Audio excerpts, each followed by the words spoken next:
ஆண்டவரை பார்த்து, ஆண்டவரே, இந்த பரிசுத்த நன்னாளில் உம்முடைய சமூகத்தில் வந்திருக்கிறோம் ஐயா. இந்த பரிசுத்த நன்னாளில் உம்முடைய சமூகத்தில் வந்திருக்கிறோம் ஐயா.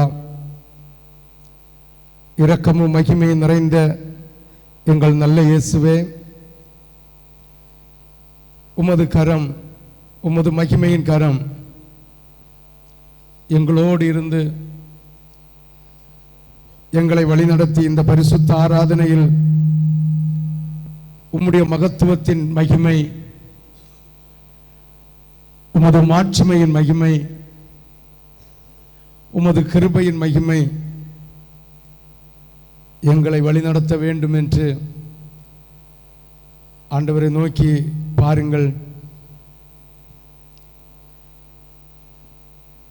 இஸ்ரவேலை பாதுகாத்த தெய்வம்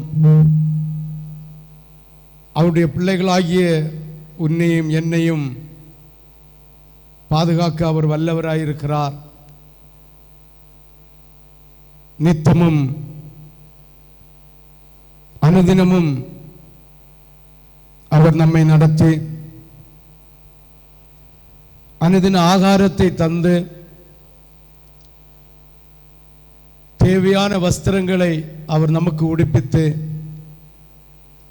நம்மை போஷித்து நடத்த அவர் வல்லவர் என்று விசுவாசியுங்கள். இஸ்ரவேல் ஜனங்களுக்காக வைராக்கியம் பூண்ட தேவன்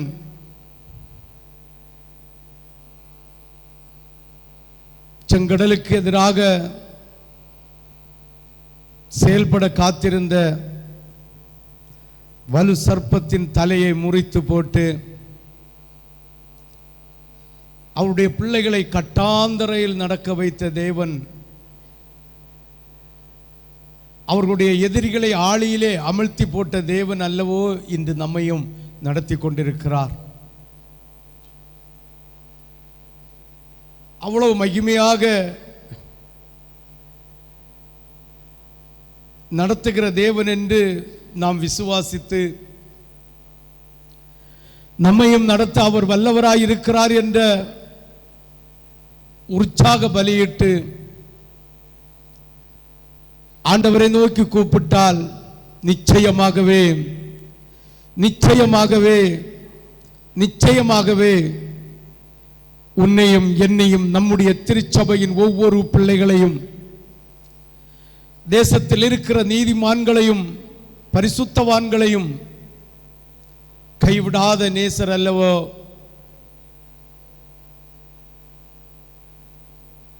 பாலும் தேனும் ஊறிய கானான் தேசத்திற்கு போவதற்கு தடையாயிருந்த யோர்தான் நதியை இரண்டாக பிளக்கும்படி ஆசாரியனை கால் மிதிக்க செய்து அந்த யோர்தான் நதி இரண்டாக பிளந்து அவருடைய ஜனங்கள் காய்ந்த தரையில் நடந்து போகிறது போல அவருடைய உடன்படிக்கையை பெட்டியை தூக்கி ஆசாரியர்கள் சுமந்து சென்றபோது வழி விலகி பாலும் தேனும் ஊறிய கானான் தேசத்துக்குள் பிரவேசிக்க வைத்த தெய்வம் அல்லவோ இன்று நம்மையும் நடத்தி கொண்டிருக்கிறார்.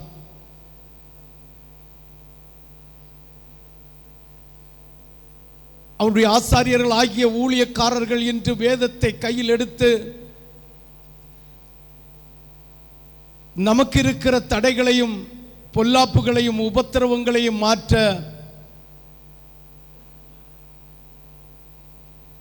ஏற்படுத்தி தந்திருக்கிற ஊழியக்காரர்களுக்கு கால் மிதிக்கும் போது ஊழியக்காரர்கள் செயல்படும் போது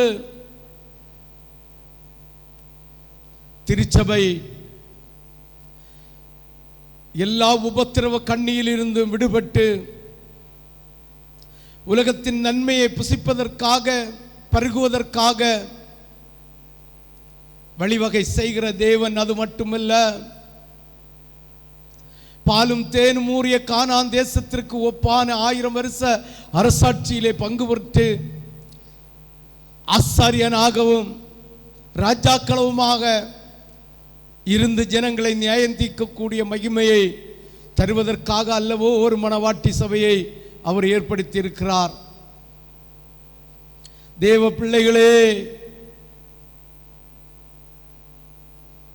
ஆண்டவருடைய வார்த்தைக்கும் ஆண்டவருடைய வசனத்திற்கும் செவிகொடாமல்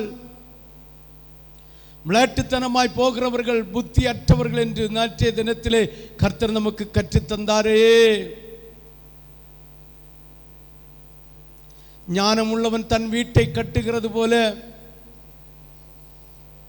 மூலை கல்லாகிய அஸ்திவாரத்தின் மேலே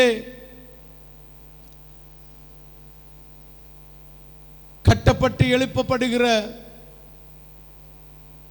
ஒவ்வொரு கற்களாகிய விசுவாசிகளையும் சித்திரம் தீட்டி பரிபூரணமாக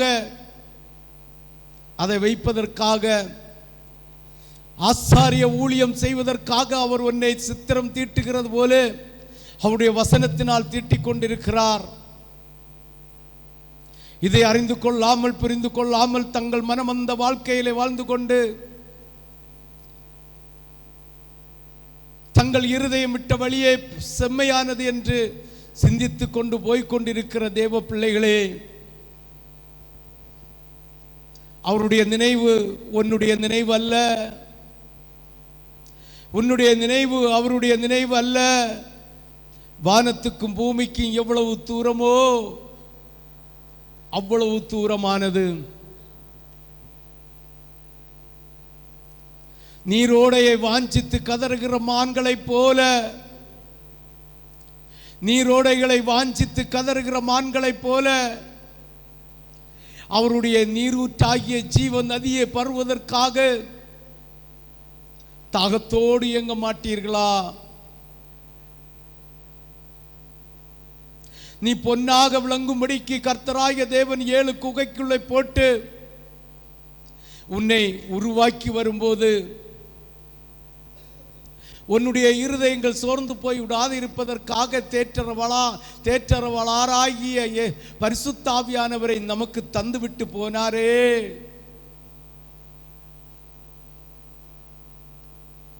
அந்த இயேசுடைய சரீரம் கிழிக்கப்பட்டதை, அந்த இயேசுடைய இரத்தம் சிந்தப்பட்டதை ஒரு விசை சிந்தித்து பார்க்க மாட்டாயா? இதோ சீக்கிரமாய் வருகிறேன் என்று சொல்லிவிட்டு நான் செய்கிறதை நீங்களும் செய்ய வேண்டும் என்று இயேசுவே முன்மாதிரியாய் தந்து கொண்டு போன ஒவ்வொரு காரியங்களையும் அப்போஸ்தலர்கள் நமக்கு உரைத்து கொண்டிருக்கிறார்களே. அதை ஏற்றுக்கொண்டு அவருடைய வருகைக்கு உன்னுடைய இருதயத்தை ஆயத்தப்படுத்த மாட்டியோ? இப்பிரபஞ்சத்திற்கு ஒத்த வேஷம் தெரியாமல் கர்த்தருடைய நீதியும் நன்மையும் அவருடைய மகிமையும் இன்னதென்று அறியக்கூடிய ஞானத்தை பெற்றுக்கொள்வதற்காக கர்த்தருடைய பயப்படுகிற பயம் நமக்கு வேண்டாமோ? இன்று அவருடைய சரீரத்தையும் இரத்தத்தையும் ஞாபகப்படுத்துகிற பஸ்கா பண்டிகையை ஆசரிப்பதற்காக வந்திருக்கிற தேவ பிள்ளையே, இந்த பண்டிகையை ஆசரிப்பதற்காக தகுதியற்ற பாத்திரமாக இருதயத்தை கடினப்படுத்தி கொண்டு நிர்விசாரமாக இருக்கிற தேவ பிள்ளைகளே,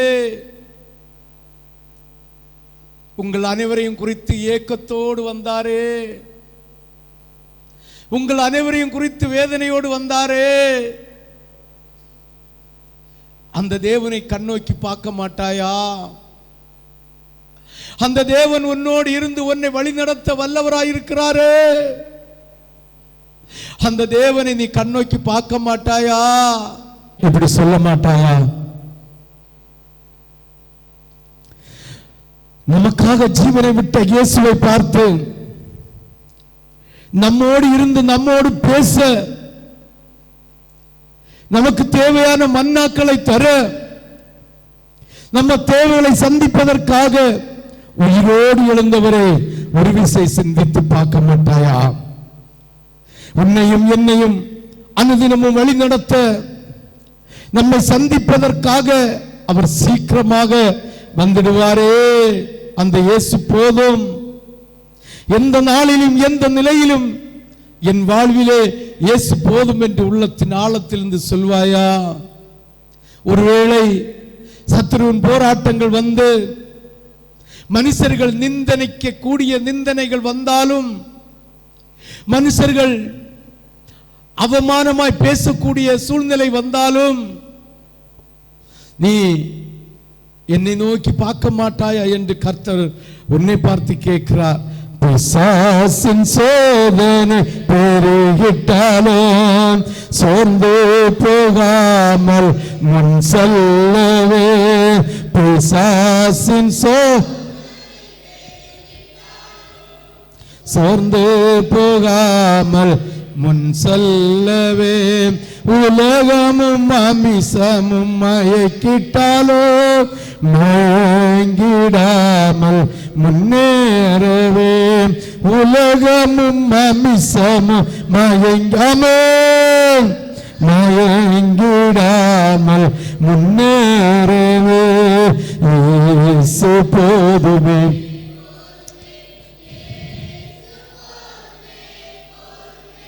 எந்த நாளிலுமே எந்த நிலையிலுமே எந்த இயேசு போதுமே. ஒருவேளை உன்னை மனிதர்கள் கைவிட்டு விடலாம். ஒருவேளை யோபுவை போல மாம்சம் அழுகி நாறிவிடலாம். ஒருவேளை உன்னுடைய ஐஸ்வர்யங்கள் எல்லாம் அழிந்து விடலாம். உன்னை ஆகாதவன் என்று புறந்தள்ளி இருக்கலாம். ஒருவேளை மனிதர் உன்னை கைவிட்டிருக்கலாம். உன் விசுவாசத்தை பரிசோதித்து பார்த்திருக்கலாம். உன்னை இழிவான காரியங்களிலே பேசியிருக்கலாம். இயேசுவின் நாமத்தின் நிமித்தம் உன்னை நிந்தித்திருக்கலாம். இயேசுடைய சுவிசேஷத்தின் நிமித்தம் உன்னை புறந்தள்ளி இருக்கலாம். ஒருவேளை சரீரம் அழிவின் ஒரு நாற்றம் எடுக்க வேண்டிய சூழ்நிலையான வியாதி வந்திருக்கலாம். ஒருவேளை உன்னுடைய ஐஸ்வர்யம் உன்னை விட்டு விலகி இருக்கலாம். இந்த உலகத்தில் மட்டுமல்ல, உன்னை சார்ந்தவர்களும் உன்னை ஆகாதவன் என்று தள்ளி இருக்கலாம். உனக்காக இயேசு பட்ட பாடுகளை நினைத்து அவர் உன்னை அனுதினமும் நடத்தி கொண்டிருக்கிறார். அவருடைய செல்ல பிள்ளையை போல உன்னை நடத்தி கொண்டிருக்கிறார். ஒருவேளை உன்னுடைய மாம்சம் அழிவி இருக்கலாம். இதை கண்டு உன்னை தூற்றி இருக்கலாம், அவதூறு பேசி இருக்கலாம். ஆனாலோ உன்னை நித்தியத்திற்காக கொண்டு போவதற்கான வழிகளை ஆண்டவர் ஆகிய தேவனோடு அவர் உன்னோடு இருந்து நம்மோடு இருந்து செய்யும் போது நிந்தனைகள் வந்திருக்கலாம். மனிதர் தூற்றும் போது இயேசுவை நோக்கி கூப்பிடு ஆயாக என்று வேதம் கற்பித்த பாடத்தை நீயும் நானும் அறிந்து புரிந்து ஆண்டவரை நோக்கி கூப்பிட உன் இருதயத்தை ஆண்டவராகிய தேவன் செம்மைப்படுத்தும்படியாக அவர் சிலுவையிலே இரத்தம் சிந்தினாரே. அந்த இரத்தத்தை நீ பார்த்து சோர்ந்து போய் விடாமல் ஆண்டவருடைய கரத்தை பற்றி பிடிப்பதற்காக நீ இன்னும் அதிகமாக ஆண்டவருடைய சமூகத்தில் முகங்குப்புற விழுந்து ஆண்டவரோடு உறவாட வேண்டாமோ? ஐஸ்வர்யம் யாவும் அழிந்திட்டாலோ ஆகாதவன் என்று தள்ளிவிட்டாலோ இயேசு போதுமே போதுமே இயேசு போதுமே போதுமே. ஆமென்.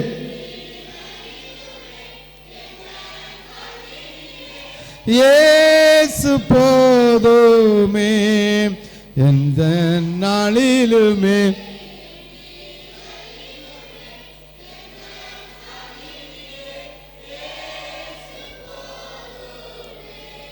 எந்த நேரத்திலும் எந்த சமயத்திலும் எந்த உபத்திரவத்திலும் எந்த கட்டுகளிலும் எந்த சமாதானம் இல்லாத நேரத்திலும் உன் இருதயம் சொல்ல வேண்டும், எனக்கு இயேசு போதும். உன் இருதயம் சொல்ல வேண்டும், எனக்கு இயேசு போதும். உன் இருதயம் சொல்ல வேண்டும், எனக்கு இயேசு போதும், எனக்கு இயேசு போதும். அவர் உன்னை பார்த்து கேட்கிறார், உனக்காக நான் மரித்தேனே, எனக்காக நீ என்ன செய்தாய், உனக்காக நான் மரித்தேனே, எனக்காக நீ என்ன செய்தாய், உனக்காக நீ என்ன செய்தாய். ஆண்டவர் நம்மை பார்த்து கேட்கிறார், உன்னையும் என்னையும் பார்த்து கேட்கிறார், நீ இயேசுவுக்கு என்ன செய்த சகோதரா, சகோதரியே? இயேசு உனக்காகப்பட்ட பாடுகளை நினைத்து, சகோதரனே இரத்தம் வேர்வையாக உனக்காக சிந்தப்பட்டதை நினைத்து நினைத்து அவர் உன்னை நினைத்து நினைத்து ஏங்கிக் கொண்டிருக்கிறாரே. அவருடைய இரத்தத்தை நீ ஒரு விசை சிந்தித்து பார்த்தாயா? சிந்தித்து பார்த்தாயா? உலகோர் உன்னை கைவிட்டு விடலாம், உன்னை சார்ந்தவர்கள் உன்னை அசூசிப்படுத்தி விடலாம், உலகோர் உன்னை பகைத்து விடலாம். உண்மையாக நீ ஆண்டவரிடம் அன்பு கூறுவாயா? உற்றார் உன்னை வெறுத்தாலும் உனக்கு இருக்கிற சிலுவை என்கிற உபத்திரவத்தை நீ சுமந்து இயேசுவின் பின்னால் நீ சொல்வதற்கு உன் இருதயம் ஆயத்தமாகிறதா என்று ஆண்டவராகிய தேவன் உன்னை பார்த்து கேட்கிறார். ஆண்டவர் உன்னை பார்த்து தான் கேட்கிறார். யாரையோ பார்த்து கேட்கிறார் என்று நினைக்காத என் மகனே, என் மகளே, உன்னை பார்த்துதான் கேட்கிறார். உலக மேன்மையை அற்பம் என்றும் உலக ஆஸ்தியை குப்பை என்றும் நீ உன் உதட்டில சொல்லிவிட்டு வராத, உள்ளத்தின் ஆழத்தில் இருந்து சொல்வாயா? ஆண்டவருடைய வேலை செய்ய வருவாயா? நீ ஆண்டவருடைய வேலை செய்வதற்காக நீ ஆணை உறுதியிட்ட காரியத்திலே என்ன நஷ்டம் வந்தாலும், எத்தனை தீரங்கள் வந்தாலும், எத்தனை உபத்திரவம் வந்தாலும் உன் ஆணை உறுதியிலே நீ நிலைத்து நிற்க நீ ஆயத்தந்தானா?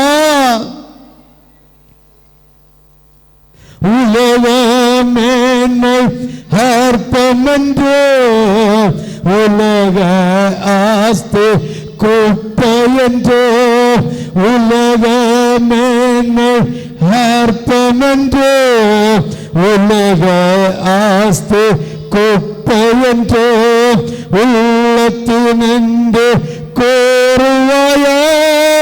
ஊழியம் செய்ய வருவாயா?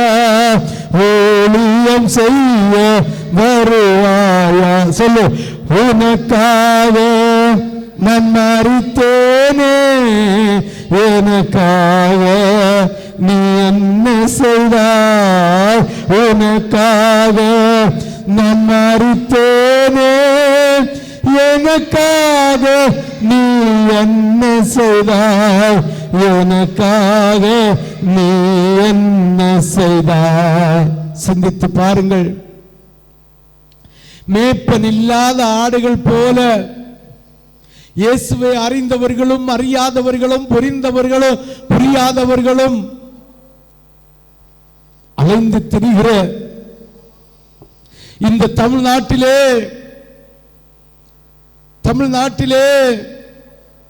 மேய்ப்பன் இயேசுவை அறிந்த நீ இன்னும் தூங்கிக் கொண்டிருக்கிறாயே. ஆண்டவரோடு உடன்படிக்கை செய்யாமல் மனவந்த வாழ்க்கையை வாழ்ந்து கொண்டிருக்கிறாயே. ஆண்டவரோடு உடன்படிக்கை செய்த பிள்ளைகளும் ஆணை உறுதி போட்டு கொடுத்த அந்த வார்த்தைக்கு உலகத்தின் ஆஸ்திக்காக, உலகத்தின் செல்வத்திற்காக நஷ்டம் வருகிற போது, மனபாரங்கள் வருகிற போது ஆன உறுதியை விட்டு விலகி போகிறீங்களே.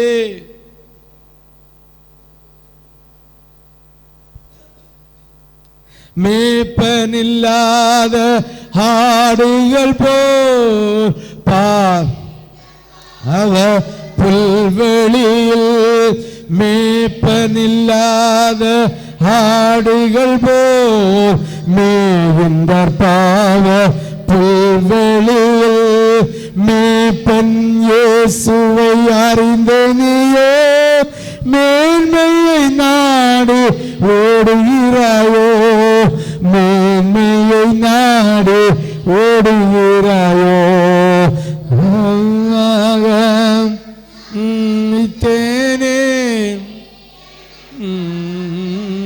நீ என்ன செய்தாய், உனக்காக நான் மாறித்தேனே, எனக்காக நீ என்ன செய்தாய், எனக்காக நீ என்ன செய்தாய். இயேசு என்றால் என்ன விலை என்று கேட்டிட எத்தனை பேர், இயேசு என்றால் என்ன விலை என்று கேட்டிட எத்தனை பேர். பிள்ளைகள் அப்பம் கேட்கின்றனர், ஜீவப்பம் கொடுப்பாயா, ஜீவ அப்பம் கொடுப்பாயா.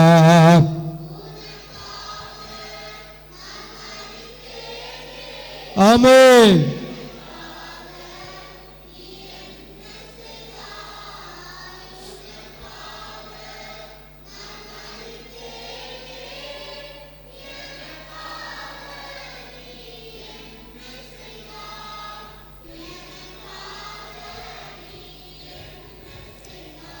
ஐந்து சகோதரர் அழைகின்றாரே, யாரையாவது அனுப்பிடுமே.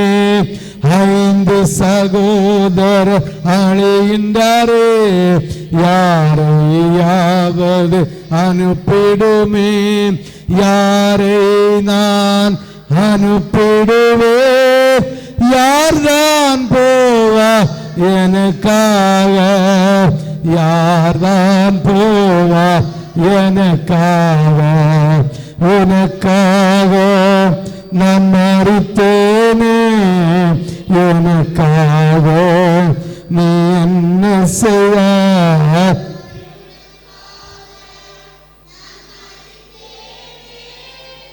எனக்காக நீ என்ன செய்தாய், எனக்காக நீ என்ன செய்தாய்.